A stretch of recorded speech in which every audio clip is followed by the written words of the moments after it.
Now we're going to see how to set up battery alarm to prevent your laptop from overcharging. Go to google.com.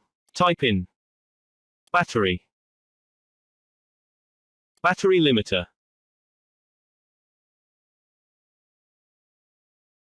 Then click search. In this first search result, you will see battery limiter Robottenfire. Click on it. Click on it. When it opens, this is it.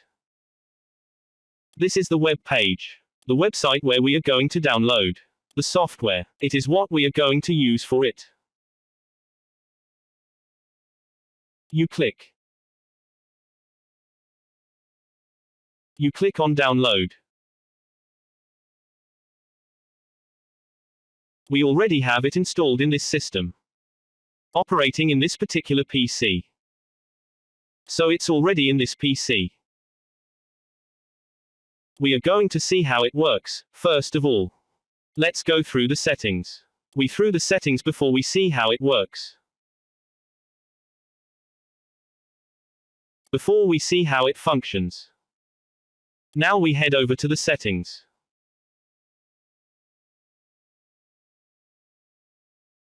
So this is the settings after installation.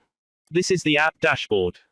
So click on settings. You can set how long you want the alarm to sound. Few seconds, 1 minute or 10 minutes. You can decide where you want the app to be on your PC screen. This is change the default sound. You can change it. You can change the limit.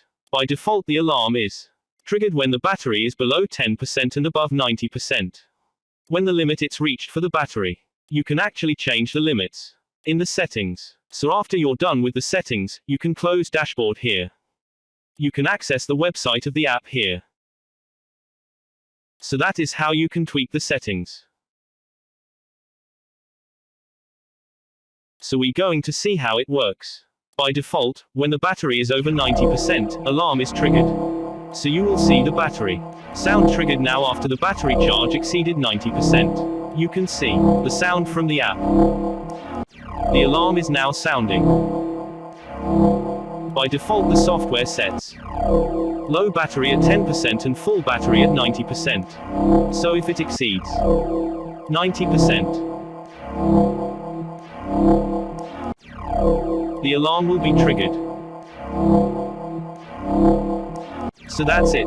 That's how you can set an alarm for charging your laptop battery and to prevent overcharging. Thank you for watching.